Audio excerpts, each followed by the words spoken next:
You've got to go out and campaign on the class issues. You've got to build a campaign driven by the trade union movement that's rooted in communities, linked up with community activists on the issues that are important to people. And this is where you get the divide. Don't fall for the trap for people from the professional middle class, liberal left, all right, I'm going to be a bit provocative here, who are always more interested about the ideas people have got in their heads. The real issues we've got to campaigning on is what's going into people's bellies, what's going into their pockets and their bellies, and what's going into their communities. Not whether they're having bad thoughts about ideas you disagree with, but we've got to fight on the class issues so they've got good jobs, good wages, good housing, access to education, a pension system so people can retire in dignity, care for people that need it. And history shows if you campaign well on those issues, it's far more effective than any other means to do away with divisions in society.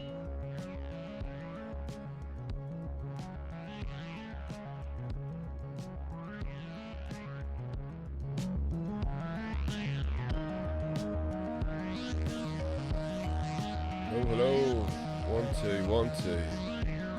Hello everybody, welcome to Politics, Culture, Some Other Shit podcast. Hope you're well. No, I am. I'm actually messing around with some new technology today. Got some new software for my setup here, and I'm fully expecting it to go fucking completely wrong. It's took me far longer to get here today than it should have, but once I get used to it, I guess I'll be fine. We'll see. We'll see soon enough. But anyway, welcome to the podcast. Thanks for joining me. You're all very, very welcome. As you know, we're going to talk about some usual stuff, mostly communist propaganda and things like that. Yeah. Bit of housekeeping.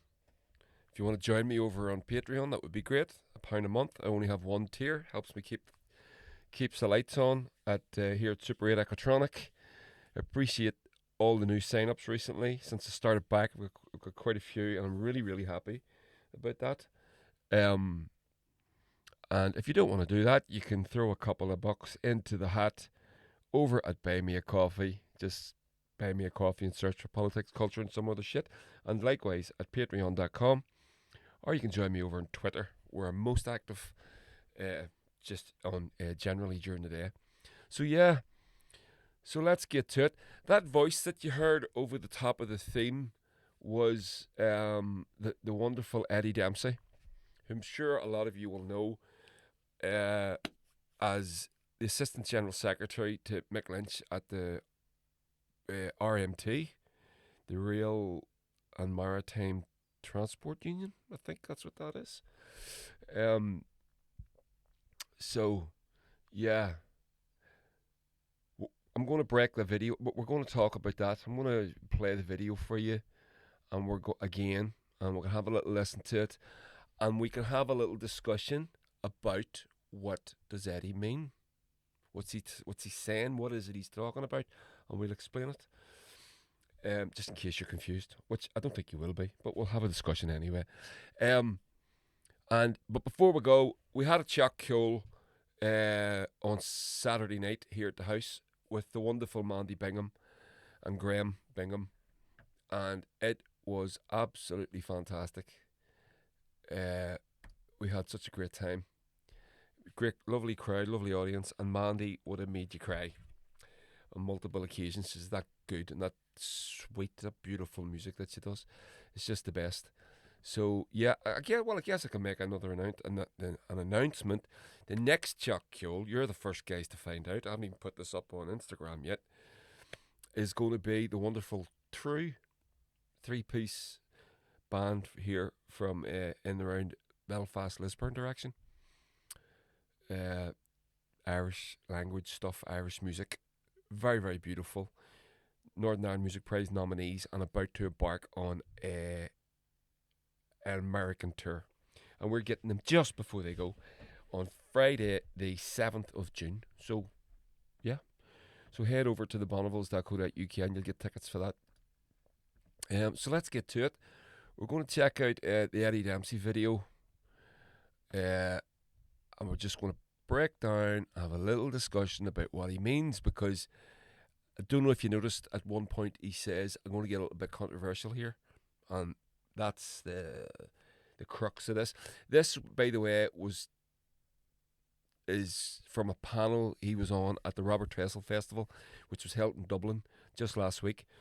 I believe Jeremy Corbyn was there, Mick Lynch was there, Christian Smalls, the Amazon union organizer from New York, was there, and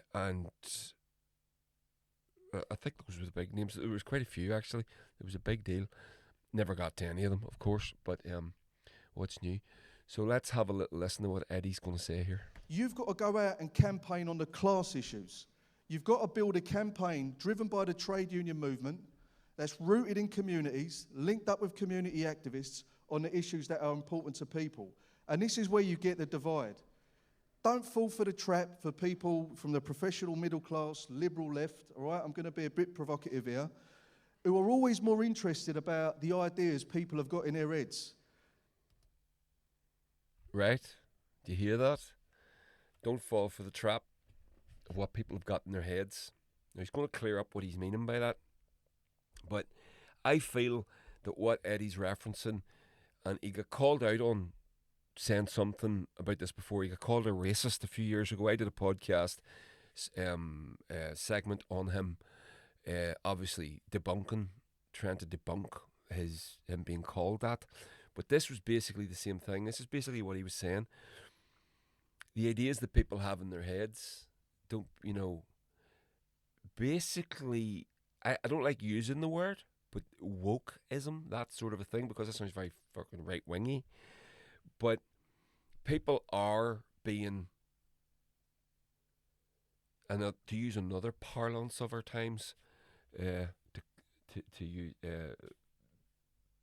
a euphemism from The Big Lebowski, people are being cancelled because of something they may say or may think or something they may think, or an opinion that they may hold. And one of the things that I think that we have to do in general, and it's not to say that if someone has an opinion that isn't as enlightened as yours or mine, it's not to say that we don't challenge them. It's not to say that we don't try to inform them. But what we need to stop doing is the cancelling of people, the cutting out. You're not like me, so therefore, because this is what the left does. We're so sectarian in that regard. And we need to stop that. It's a real problem. And if we want to change the ideas in people's heads with our sound politics, with our sound ideas about economics, and this is what this is about, we need to come together, take over governments,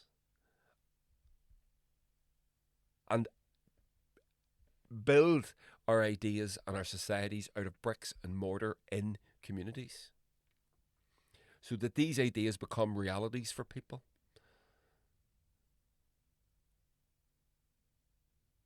Because the alternative is what we have now. We're not in control of governments. We're getting pummeled on all sides. We're losing. We're in a culture war that we don't want to be in. Culture war is a fake war. It's not a real thing. It's just used to distract us while our pockets are being picked and while our hospitals are being closed down. And we need to not be doing that. So sometimes I'm not saying that we don't challenge bad. I'm not talking about out and out homophobia or rancid racism or anything like. If you see that, call that shit out all day long. But if people are having or just aren't where you are, just aren't as far down that path as you are, give them a chance. I'm not the person that I was 20 years ago. My politics have moved much, much, much more to the left, although I was always of the left. But as I've grown, I've moved more down that path and in that direction. I think this is what Eddie's talking about. So let's get back to the video and he explains himself quite beautifully, actually. The real issues we've got a campaigning on is what's going into people's bellies, what's going into their pockets and their bellies, and what's going into their communities. Not whether they're having bad thoughts about ideas you disagree with, but we've got to fight on the class issue so they've got good jobs, good wages, good housing, access to education, a pension I'll let him finish. system so people can retire in dignity, care for people that need it. And history shows if you campaign well on those issues, it's far more effective than any other means to do away with divisions in society. We campaign on class issues. That's what he said. We need to campaign on class issues. I laughingly call myself a class reductionist. When I talk about myself and my own politics, I talk about class. And you always do it when I'm referencing, when I'm trying, I'm always mindful of it, let me say, when I'm trying to not get into something like a culture war. Do you understand? Because I remind myself everything's about class, constantly, all the time. So whenever someone's saying something about our LGBTQ brothers and sisters, I remind myself the best thing that we as a society can do for our LGBTQ brothers and sisters, first of all, equality legislation is essential, of course.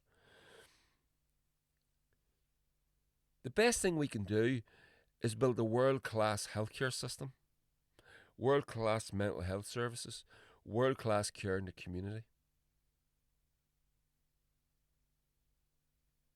Especially I'm thinking for our trans brothers and sisters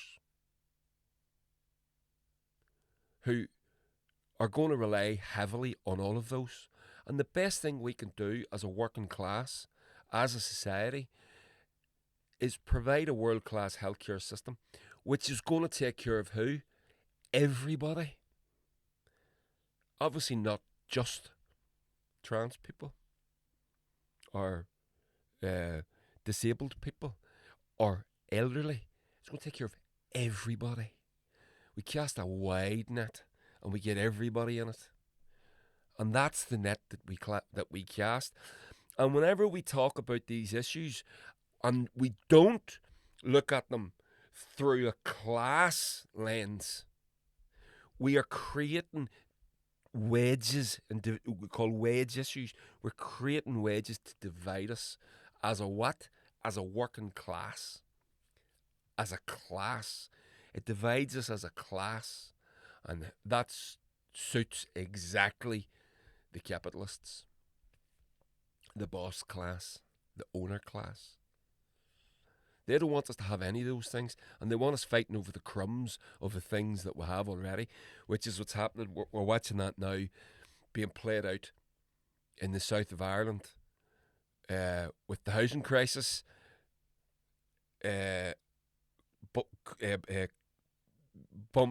meeting head on the immigration crisis.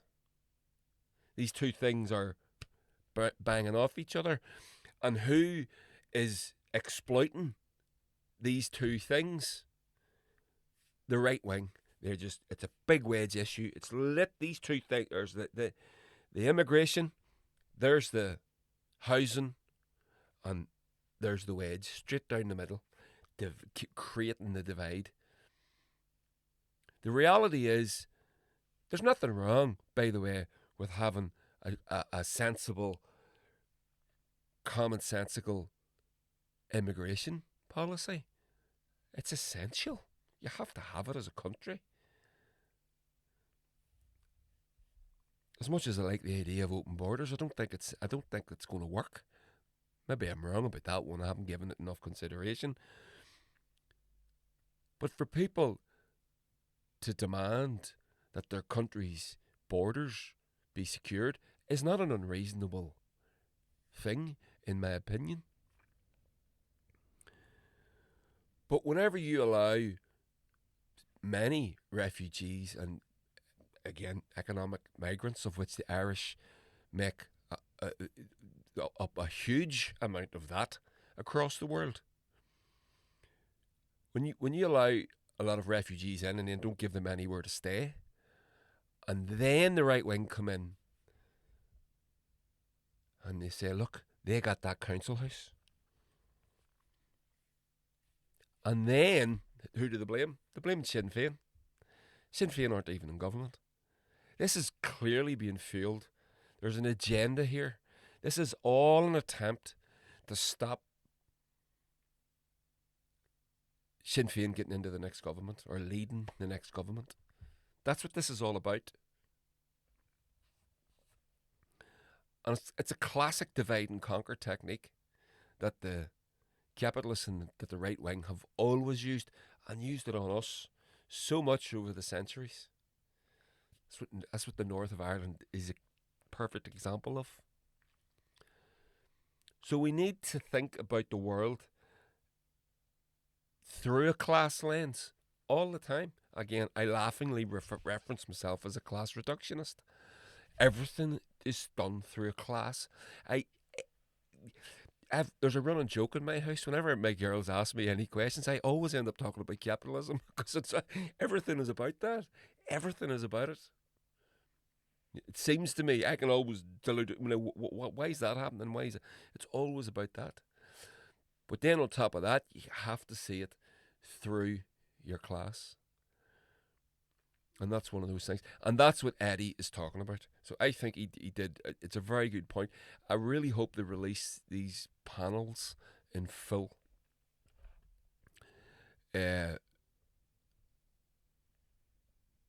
For us all to see. If they do, I will share them with you. So what do you think of that? I like that. I like Eddie Dempsey. I like him a lot. He does tend to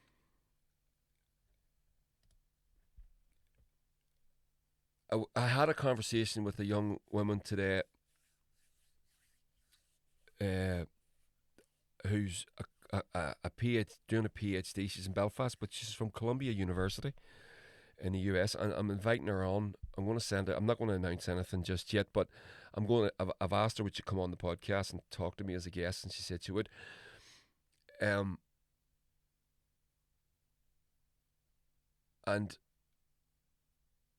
I forgot my bloody point. What was my point? Oh, it's gone. Anyway, so that's a point in and of itself that we're going to talk. I'm going to talk to this person about her politics, and from Columbia University. This actually leads me into the Columbia University thing. So I had a little bit of a conversation with someone during the week,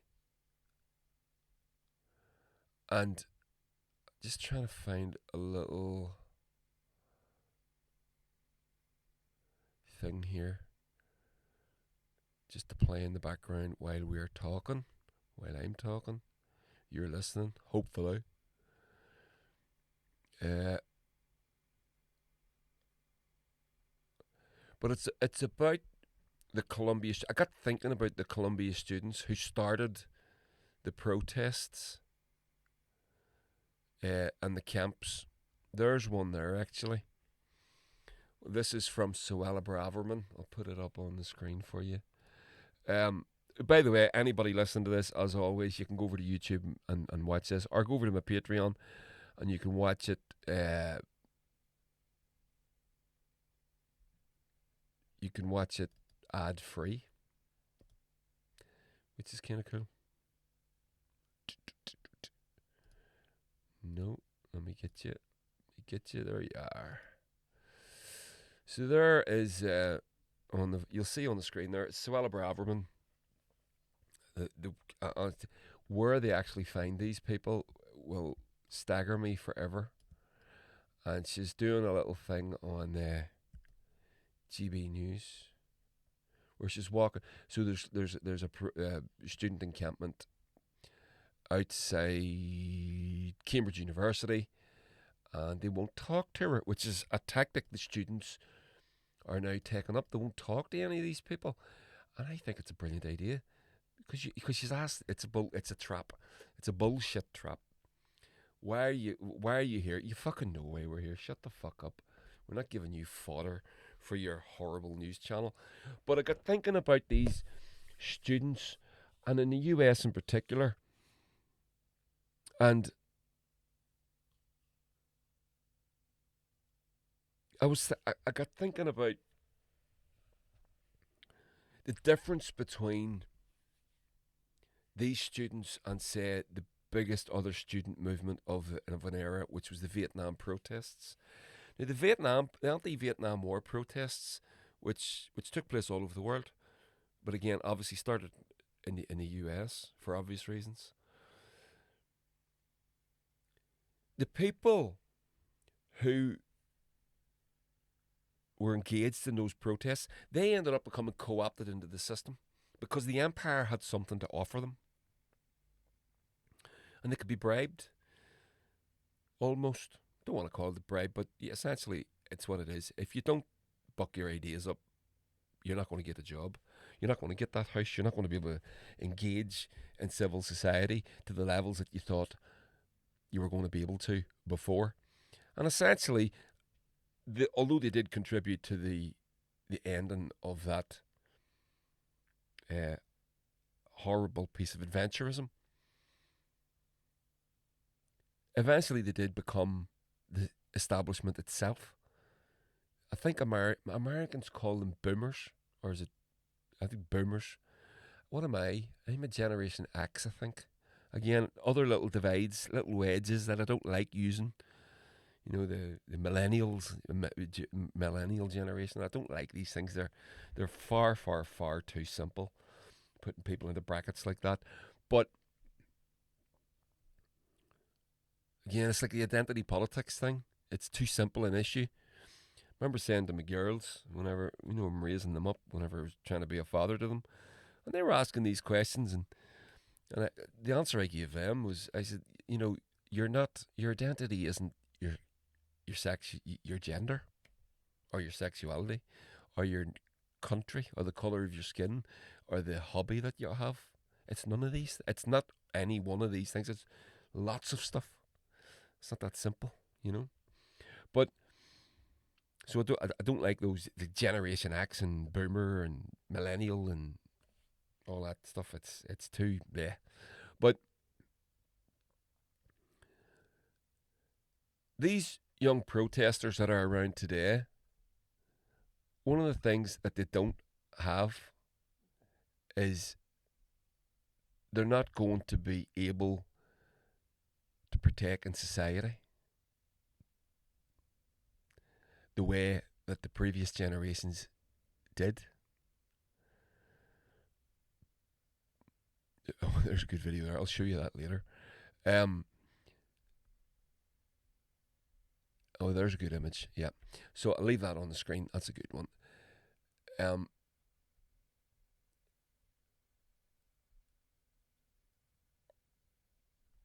So these young people, they're not going to be able to buy a house. They're not guaranteed work. That's going to, with the gigification of work across the Western economy. Again, talking a lot about the US because this is where these protests originated. But it's just, the same could be said of lots of Western Europe, certainly the UK. They're not going to be able to guarantee work. They're going to leave college with $250,000 in debt that they're never going to pay off. They're going to pay off. They're going to end up in a gigified job. They're going to, whatever they manage to pay off their student loan, is only ever going to come off the interest. They're going to end up looking at the wrong side of 50, and they still owe $250,000 as they're moving into what they think is going to be their retirement, which is never going to fucking happen. And all the while, they're never going to own a house. They're only ever going to be able to rent. So the promises that were made by society are not going to be able to be kept by society to these young people. And it got me thinking about the nature of empire. And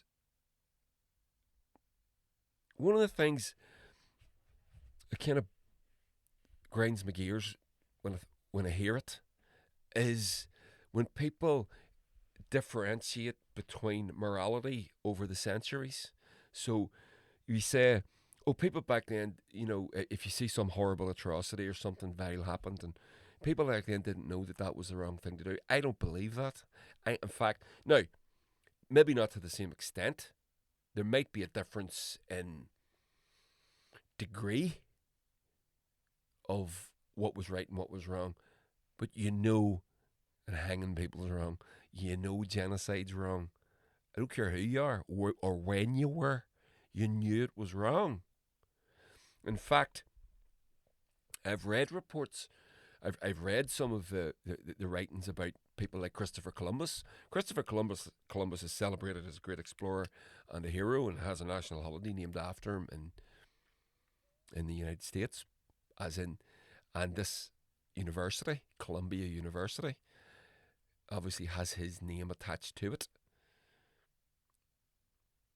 Christopher Columbus was a known monster in his day. While he was doing what he was doing, he invented the cross-Atlantic slave trade, more or less.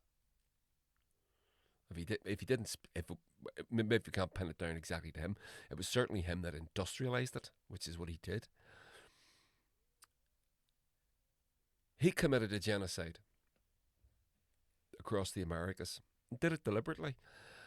And when it was discovered just to the extent of what it was that he was doing, he was taken back to, was it Spain or Portugal? No, Spain. Wasn't it Spain? Spain or Portugal, I forget. And he was suitably chastised, and and punished. He not punished like he wasn't.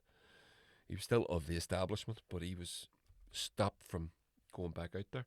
But regardless, we know that people did things wrong, and one of the reasons that we know that they were wrong, when you consider the cruelties of what went on in Ireland from the English colonial project of Ireland, when soldiers were gathered up, our colonists, our planters were brought here. They were told that the Irish were lesser than them. This monkeyification of the people. We're subhuman, not as intelligent, don't feel pain. All the things that we know that slavers in America and in the West Indies were told and believed about the slaves that they were whipping, that didn't feel pain the same.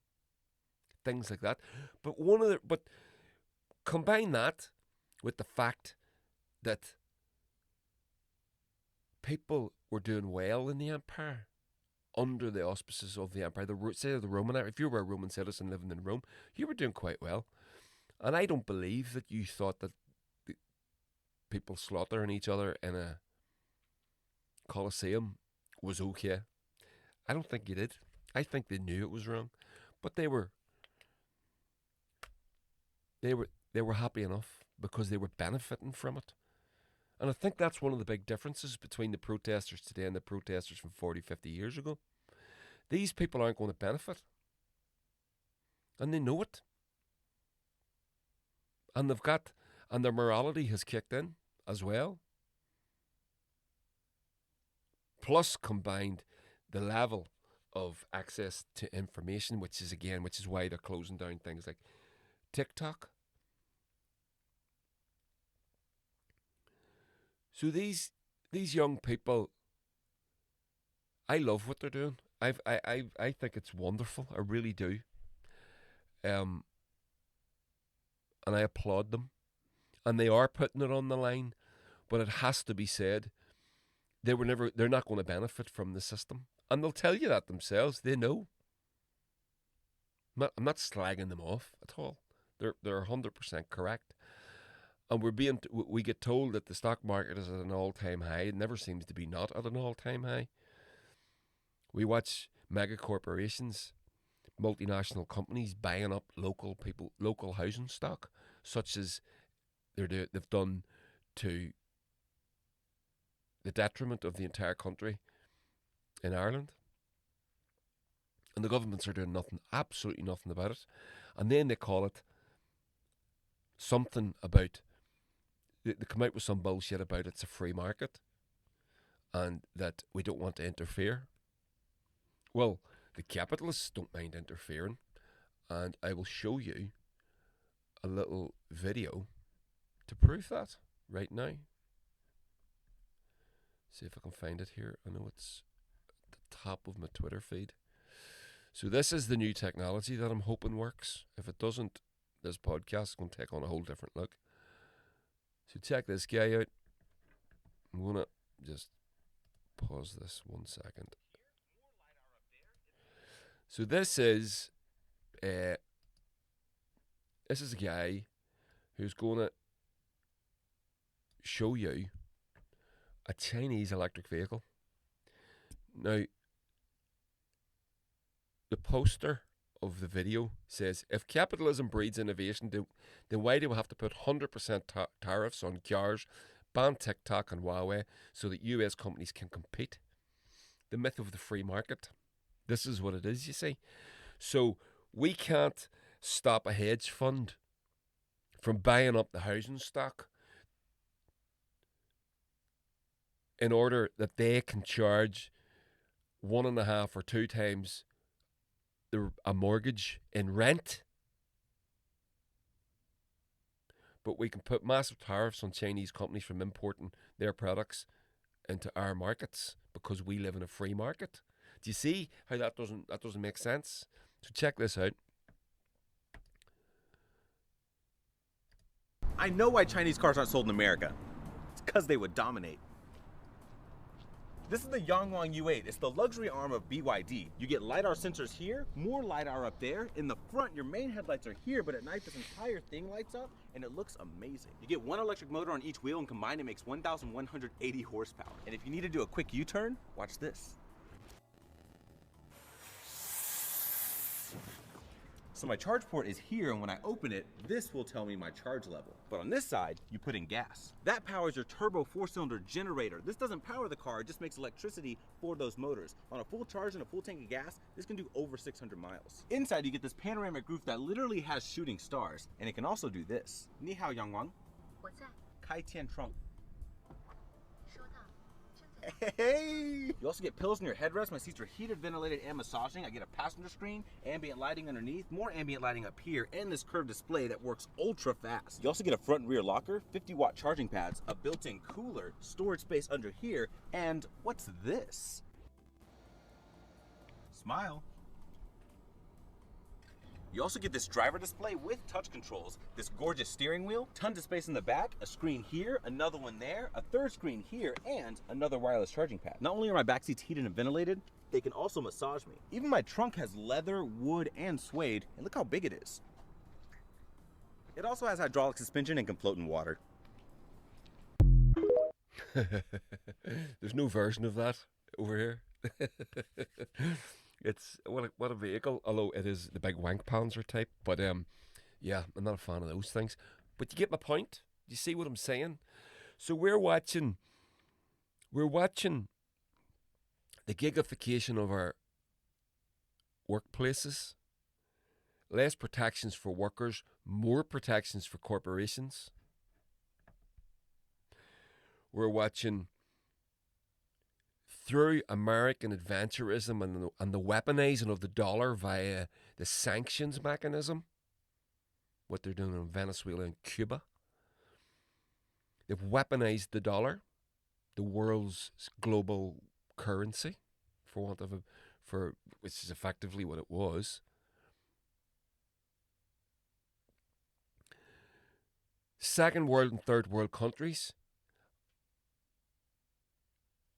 5 years ago had no choice but to work with the US and the West and use the dollar, convert their currency to dollar in order to buy things internationally, and then convert it back into their currency, which is a massive waste of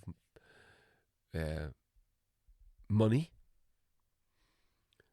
Now we've got the rise of BRICS, the BRICS economy, which is getting the whole BRICS sector, which is getting stronger and stronger and stronger, literally as days go by. Countries are queuing up to join it. And in the process, countries in West Africa are now decolonialising themselves, kicking the French out, kicking the Americans out, where the Brits aren't there anymore, except through proxies. France especially is being actively chased out of countries like Burkina Faso, Niger and Chad. They're being offered an alternative marketplace in which to trade, and they're taking it. And these young people are seeing all of this because they're smarter than me and they've got access to the same information that I have. And they're saying, fuck that. This isn't working. The system isn't working. And then the ultimate expression of it, which is something that we all have to endure, feel helpless.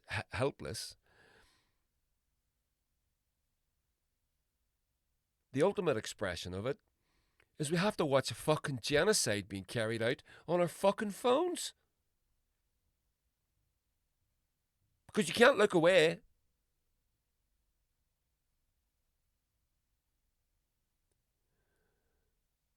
Then we watch ghouls like Anthony Blinken and Joe Biden and Rishi Sunak and Victoria Nuland. John Bolton has been fucking dug up. He's now doing the rounds again. That fucking monster.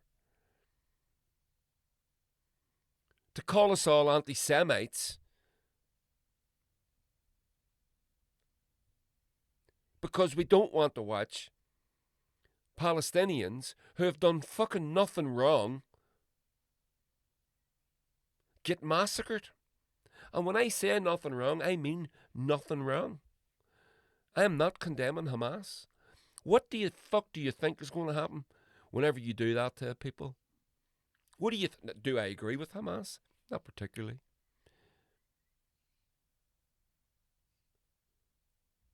Any form of resistance, I'll back against a colonial occupier. And don't tell me that they're not a colonial occupier. They fucking are. You're not allowed to take a DNA test in Israel because your DNA test will come back and tell you that you're about as Semitic as that fucking pain. They're all from Eastern Europe and Poland, and generations on from the United States. They're not Semitic. And then it's because it says it in the Bible. Are you fucking mental? Are you mental? We're going to go and invade a country and massacre them because of something that says in the Bible. We've been through this. Go back a couple of episodes. There's so much mad shit in the Bible. It's if we're going to do that, then we're going to do the rest of it. That's what I say. All in or nothing. But we're not going to do the rest of it. What about the usury? What about the usury? Lending of money with interest. You're not allowed to do that according to the Bible. Fucking plenty of that going on. And these people are seeing this. And they're right to be annoyed. And they're right to be upset. They know they're being lied to. They know they're being corralled into a system that's going to fuck them. They know it. They know it. Tony Benn, the great British socialist MP, once said,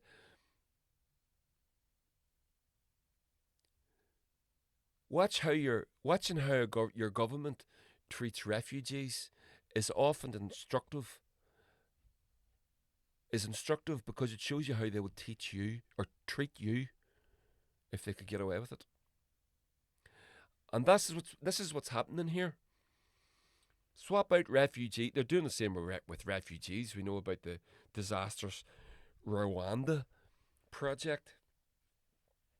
Swap out refugees with Palestinians. And it's the same thing. And you say that's hyperbole? It's not fucking hyperbole. The American government and the French government, I've seen videos of that, and the German government as well. Like, that's not fucking scary when you're talking about anti-Semitism.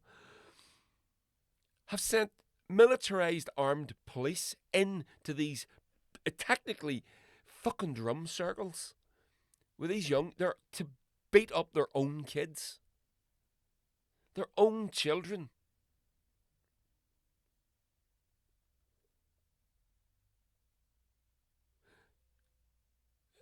half of these cops in the US, the cops are a lot of cops, especially the ones that have dealt with riots and stuff, are trained by the ADF. And you can see the tactics are very similar. Certainly the humanity is. And I'll just say to you again what Tony Benn said. The government would treat you that way if they could get away with it. And these young people know this. I'm a man of a certain age. I've got whatever years I'm blessed with left on this earth, which I intend to enjoy to their fullest. But I can't imagine being 22 and getting dropped into this. And it's only because of greed. It's only because, as Eddie Dempsey says, we need to focus on the money in your pocket and the food in your belly. That bricks and mortar, and as I say, the bricks and mortar of the hospitals and the schools and the institutions that we build around us that we call society. And there's enough money to provide all these things, but because we're controlled by the greediest fucking creatures that have ever existed, they don't want us to have anything. They want us fighting among ourselves. They want us falling for the wage issues. Getting dragged by the nose like a moron to blame some fucking poor bastard that's carrying everything he owns in a Tesco's carrier bag. Like it's his fault. There's no houses in Ireland. Like it's his fault.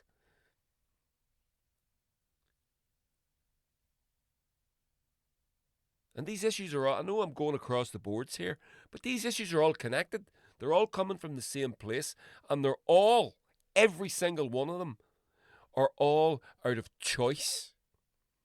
Somebody has made the choice to make these an issue. The governments that we elect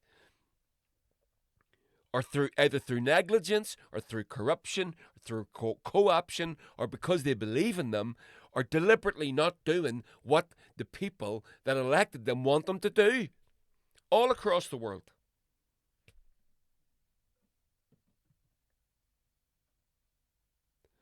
And these young people, God bless them. I hope they're successful because we'll all be reliant. We need them to be successful as a society and as a community of humanity. We need them to be successful. I don't know if they can be or if they will be, but by God, I want them to be. And I feel so sorry for them. See all this shit when you're listening to the media about young people, it's just creating division. It's such bullshit. There are young people. They're of us, all across the world. And as Eddie Dempsey says, we need to stop focusing, or we need to not focus on some sort of not just exactly up there dead-on liberal idea that I might have, and focus on the things that matter. And if we do that, we'll stop those nasty ideas taking root. We will. I promise you. That's how you do it. You give the people what they want. Give the people what they need. Not bread and circuses. Healthcare, housing, education, social mobility and opportunity and equality. A sense of hope.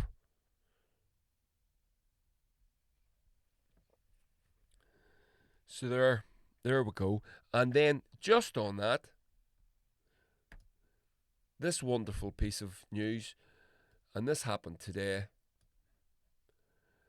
Ireland officially recognised, along with, let me just resize this on the screen, along with Norway and Spain, officially recognised the state of Palestine.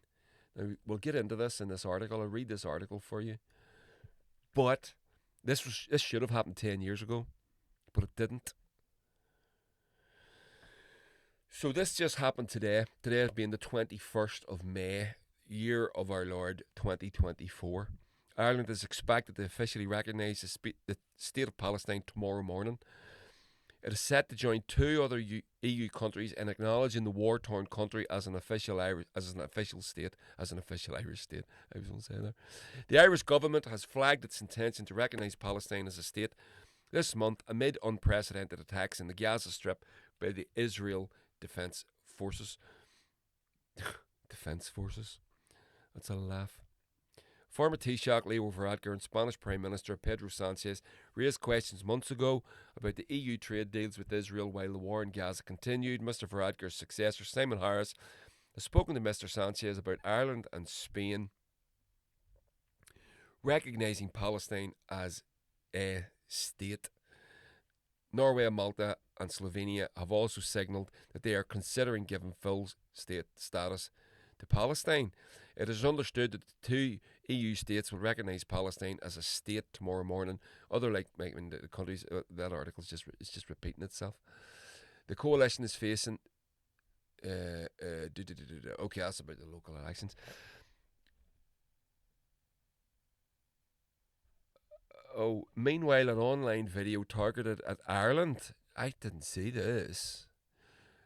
Israel's foreign ministry warned that recognising a Palestine state will lead to more terrorism and jeopardise any prospects for peace. Yeah, it's not terrorism. Defending yourself against a colonial oppressor is not terrorism. I don't give a fuck. I'm sick of that bollocks. And again, I'm not getting into it.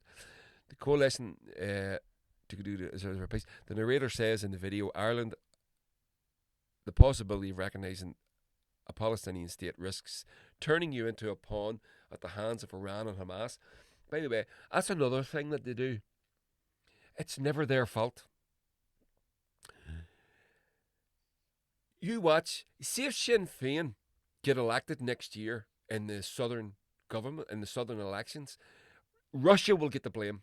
They'll say this, Russia did this, Russian election interference, Hamas did this. They'll blame everybody except themselves. They won't accept responsibility. They fucking know, but they won't say it out loud. They know full well. And they're that monstrous and greedy, they won't even give the people a fraction of what they want, of what they need. You and I would think, if you were so greedy, you say, well, if we give the people something, keep them happy, keep their bellies fat,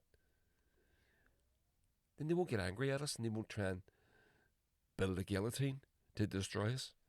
But they're that greedy and they become that used to getting everything that they want that they won't do that.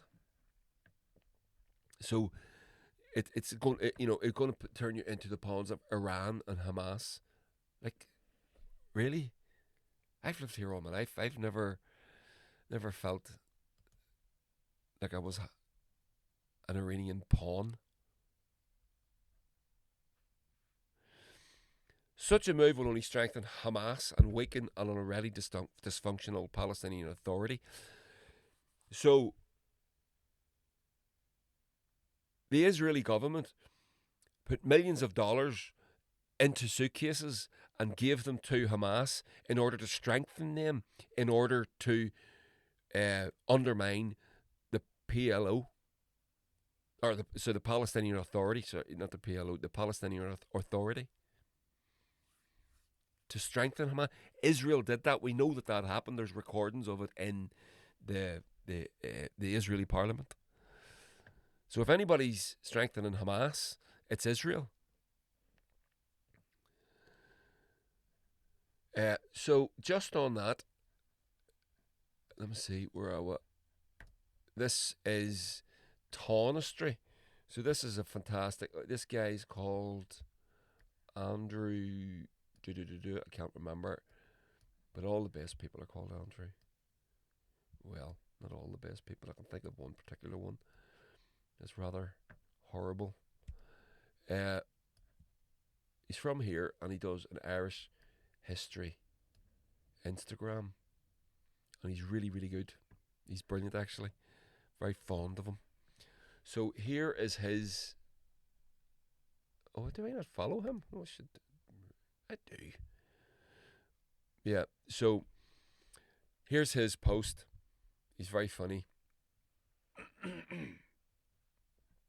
Ireland recognises the state of Palestine. Then he's wrote under it. You can read these on the screen if you want. I'm gonna scroll through these for you. It's a little picture Instagram post for you. It says at the bottom, "Cheerio, Dana, you genocidal dose." I don't know what that means. He must have had a discussion or an argument. Oh, Dana Elric. Right. So Dana Elric was the Israeli ambassador to Ireland. So she's been called back. Israel threw its dummy out of the pram, which is fantastic. So let's read Andrew's post. So are you saying Benjamin Netanyahu deliberately... Oh, that's not it. Why is that not moving? Oh. Maybe that's the only post he put up. Ah, it is. I thought it... No. Pretty sure that's a... Well, I can't get it to work. Anyway, sorry about that. I thought that was a multi... No, that's just a statement. Ireland recognises the state of Palestine.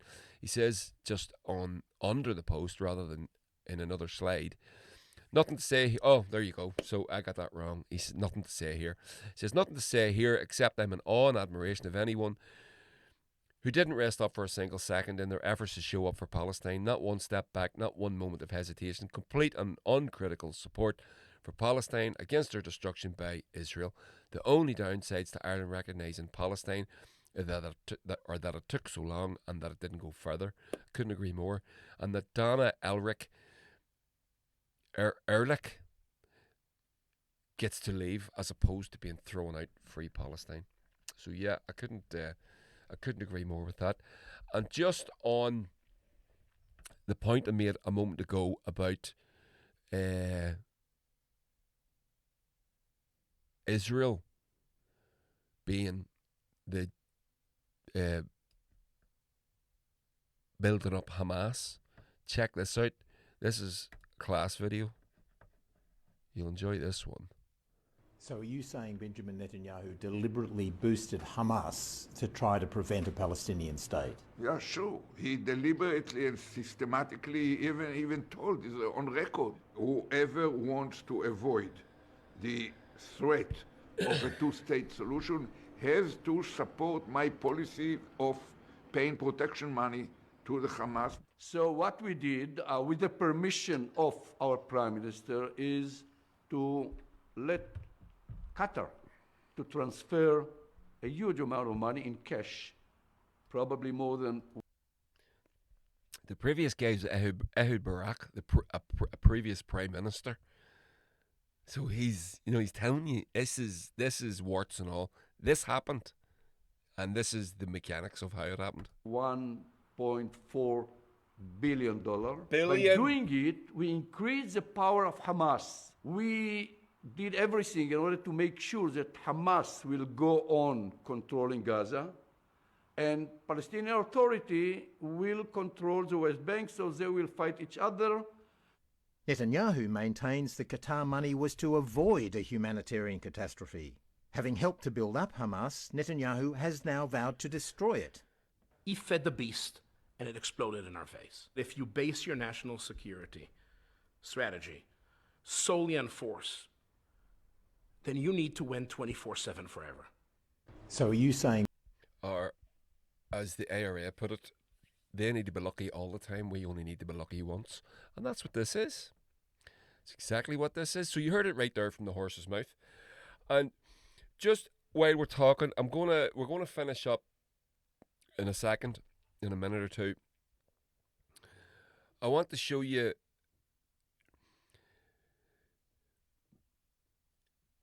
we all know that the accusations of anti-Semitism that are flying about are bullshit. We know this. We know this is nonsense now. And this word has no meaning anymore. And that's a really, really dangerous thing. We don't want that to be the case. The stink of anti-Semitism, the stain of the word, was one that you could never wash off. And it should be one that you can never wash off. But it doesn't mean anything anymore. But it is a real thing. It is still a real thing. We must never forget that. The Jewish pogroms and the Holocausts, the Holocaust that they had, that they endured and survived, were real things that happened. They were when the world became aware of what the Nazis had done to the Jewish people after World War II, it was rightly horrified. The public trials, in order to try and alleviate the horror of a little bit of what had happened. So, and the Jewish people have endured pogroms over centuries in Europe, but it was never the Palestinian people. In fact, quite the opposite. It was often, we know that there's record of the Ottoman Empire and things like that, offering sanctuary to Jews from Spain, for example, whenever the Spanish Inquisition was happening, and they were relocated to North Africa and Morocco and places like that. And then even after World War II, it was, before World War II, the Balfour Declaration and all the rest of it, but the Jews were technically given sanctuary by the Palestinians in Palestine. And this is the way they've been repaid. But we must never forget that anti-Semitism is a real thing. It does exist. It is a genuine, literal thing. And the people that have made the word lose its meaning, lose its heft, are the Zionists themselves, not the Jews. Zionists, there's a difference. We must never equate one with the other. We must never do that. We're talking about Zionists here. So, I've watched tons of videos of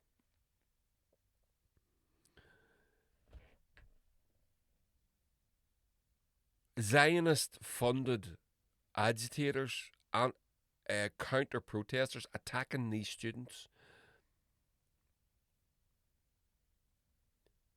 I've seen practically, I'm not saying that there hasn't been, but I've seen practically zero of it going the other way. And the moaning and the crying from the Zionists about the anti-Semitism that's out there. The anti-Semitism isn't out there to the extent that they claim it is. That doesn't mean to say that it's not out there or it's not going to be out there. I know that there was a synagogue attacked in France. I think there was something else happened in the Netherlands. These things are going to happen. And they're wrong and they're right and should be condemned when they do. But I would say to you, I would counter with the argument that the Jew dissidents guys, two Jewish podcasters from New York direction, say that what they say, Zionism makes Jews unsafe. The state of Israel demanding to be a Jewish state makes Jews unsafe. Does that make sense? And the cries of anti-Semitism that are coming out are wrong. It's not that there's not anti-Semitism. There is, but not to the extent that people say it is. And certainly not from the protesters. The protesters aren't anti-Semitic. Quite often, a significant portion of them are Jewish themselves. So here's one. Here's a little video from... As a Jew... Again, this is the cry. As a Jew in the world, how can I walk in the streets? This is what the girl's about to say. Check it out. Jew in the world, how am I supposed to walk the streets? Hey everybody, New York Jew here, and today I'm going to teach you how to walk the streets of New York, okay? Because, some of you might not be feeling safe. So what you got to do, in case you forgot, you take your right leg and you walk forward like that, then you take your left leg and move like that. And then we're walking. Here, walk with me, Let's go try this out. All right, today we are in Little Palestine. As you can see, I'm walking around just fine, all right? I'm around tons of Palestinian people, and clearly as a Jew, so it's all love here. It's all people. He says clearly as a Jew, for those of you listening to the video that can't see it, he's very Jewish looking. He's got the Jew fro and the sort of ginger hair and all that sort of stuff. Yeah. And he's in Little Palestine. And then someone comes up wearing dressed like a Palestinian terrorist, as they would say, with the scarf around the head. Check it out. What up, man? What's going on? That's all really good, man. You doing a video right now? Yeah, doing a video. Yeah, just showing that's all love out here. That, there's always love for Jews and Palestinians. It's just not, we don't have to Zionists. It's a big difference. You want to get some shawarma? Hell yeah, let's do it, baby. Free Palestine all day.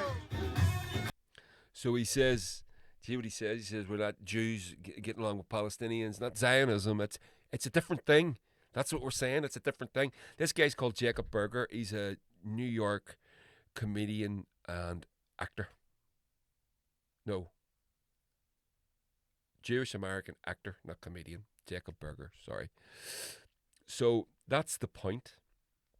That's the point. We mustn't, not that we're going to. I know you're not going to. You're sound. I'm sound.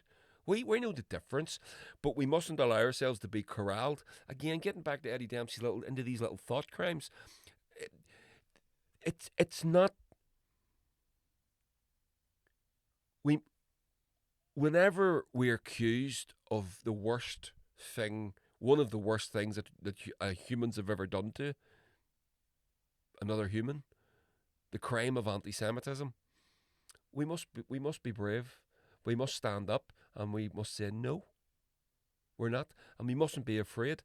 I'm a member of Lurgan Palestine Solidarity Committee and one or two other groups, people before profit and things like that. And I see some people, and they put up on our little WhatsApp message group. I see some people getting upset whenever they get accused of things. I'm not going to tell you exactly what, but there was one yesterday, and a lady was upset, and I felt sorry for her, but also because she was talking about raising money for Palestine, she got sort of a bit of abuse at work or whatever, and we must be braver than that. We must be stronger than that. She's very brave and very strong because she continued, and she's out there, and she was just looking a little hug from the group, and she got it, and that was great. And we need this. We need little moments where we have a wobble, we hug and a attaboy and get on with it, and you do. But whenever these people call us these horrible names, first of all, we get fucked is just get fucked. That's what you have to get fucked, mate. Off you go. They're not listening to you. You're half-wit. You're not an anti-Semite. You don't hate Jewish people. You don't hate anyone. They're the ones that hate people. It's their crime. They're projecting onto you their crime. They're the ones whose hearts are full of hate, not yours. Your heart is full of love. So we must be strong. We must be strong. I've been called an anti-Semite, I swear to God, 3 times a day for the past 6 months. Eventually, it doesn't matter now. If I don't get called an anti-Semite, I kind of feel a bit bad. If I'm not called anti-Semite 3 times before lunch, I wonder, am I really making a good use of my time? At the start, it did matter. I got messages from people that I knew personally who blocked me. People, musician friends who I've gigged with in England and Scotland and stuff. And I wonder, I said this to the young lady that I was chatting with this morning from Columbia University. I wonder, 7 months, 8 months later, do they still think I'm a Hamas supporter, which is what they would call me? Again, I'm not saying I'm a Hamas supporter, but I'm not condemning anybody. I'm not doing that. I'm not going down that path. Call me a terrorist supporting anti-Semite and Jew hater and all that. No, I'm not. I know I'm not. And at the time, did it annoy me? No, not really, because I've been called it that many times up until then as well. But by then I got used to it. And it sort of sat on me for a little while, but now it doesn't matter. It's all good. Fuck it. I wish I could say to him now, say to him what I want to say to him. get fucked. So there we go. There's so much more. I could just go on all day. I've got that much. But this is what I want to finish with. Can you remember a couple of weeks ago, I showed you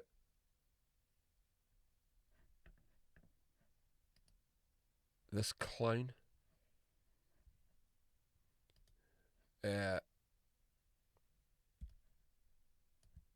What was his name again? Barrett? Was it Barrett? Let me see if I can just pull up his name here. Littler. We call him Littler. Let me just see.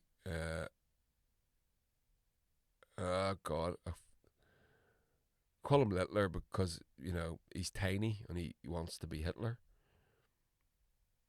But seriously, you have to see this. If you're listening to this, urge you, go onto the Patreon and lend me £1 of your money. Every pound liberated from your pocket keeps a musician alive. Or go onto the YouTube. Do you see what it is I'm talking about? So he is a breakaway from the National Barrett. I'm sure his name's Barrett, Richard Barrett or something like that, is it? And the National Party, which is a new right-wing party. These are a lot of the agitators that are having goes at the Palestinian, the immigrants, blaming them, like blaming the immigrants and for no housing in the south. Oh my God, what's his name? Okay, I'm just going down the post here, and no one has mentioned his name.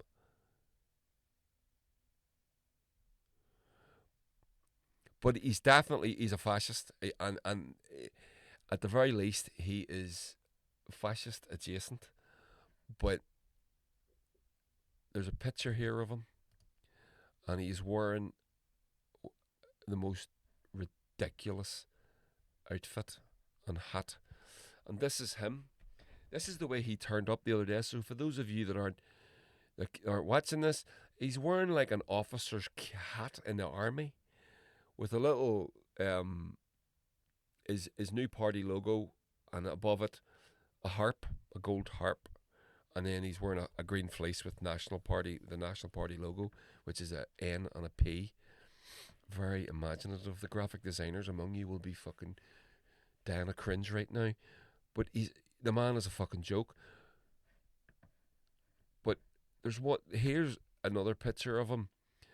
And this is him when he was getting walked out of, I think it was a polling station or his court case, one of the two. And he's got 4 guys dressed up in sort of pseudo paramilitary outfits. I would say black cap, sunglasses, fleece, black trousers, black boots, looking very fascisty. And the 4 of them are surrounding him. The man is about 3'2", and I feel sorry for the 4 dudes. I really do. I mean, one day these boys are going to go to their doctors, and they're going to get medication, and it's going to work, and they're going to wake up and die of complete cringe when they remember this picture. Did you ever see anything like that in your life? It's shocking stuff. So that's what we're dealing with in Ireland. This is the rise of these right-wing clowns. Whenever we don't, and as somebody posted out, Jason O'Mahony pointed out, as Billy Connolly pointed out, when they start designing their own uniforms, he's talking about fascists, right-wings, Nazis. And this is what happens when you give space to the right, and we don't focus on the ideas and the economics. We have to focus on the economics. If we get the economics right, this is why the right wing wants us arguing and fighting among ourselves about other issues. They'll create issues for us They'll deliberately not take care of the housing crisis. They'll deliberately not take care of the immigration issues. They'll deliberately have foreign policy that is so monstrous and cruel and mean that it can only create waves of immigrants. Nobody wants to leave their own country. We must remember this as well. These countries all around the Mediterranean, they're fucking beautiful. Nobody wants to leave there. Libya had the highest standard of living in Africa. And so it was until we rocked up. Dropped French bombs, American bombs, British bombs. Then we create a wave of immigrants. And then we moan about them. Whenever they do what our forefathers did, which was flee and try and find a better life for themselves and their kids.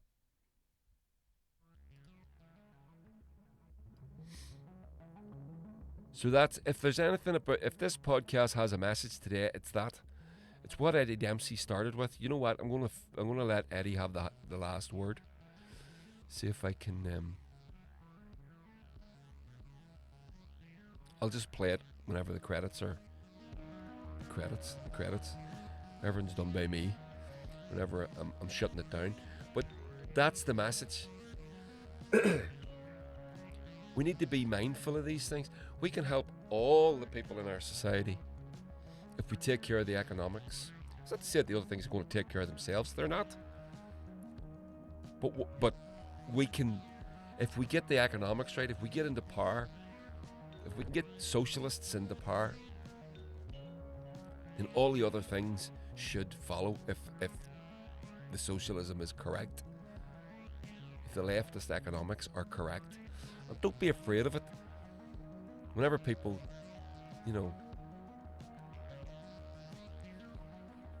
capitalism is free markets and freedom and all. It's not. It's the opposite of the truth. I showed you a video earlier on. You never got that car that guy showed us. You're never going to see that over here. It will never happen. That car will never be sold in Europe because they'll wipe the eyes of the European manufacturers and the American manufacturers. It's a closed marketplace, and the bar to entry is so fucking high. You're never going to be able to do anything about it. So, think about class. Whenever we're talking about our society and our community, we need to think about class. It's all about class. What is right for my class? And in so doing, we'll make the world a better place. So, there we go.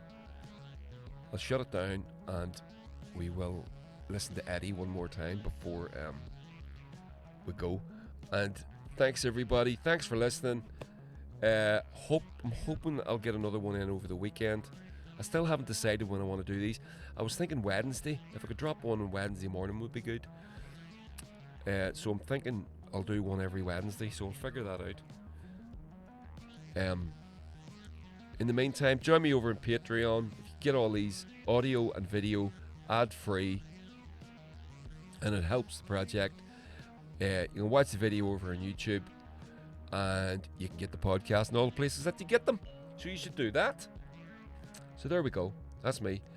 Toodle pip, everybody. Have a nice Wednesday, and see you soon.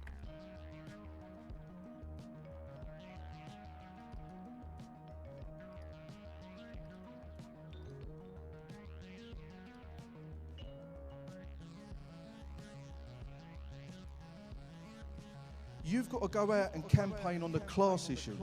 You've got to build a campaign driven by the trade union movement that's rooted in communities, linked up with community activists on the issues that are important to people. And this is where you get the divide.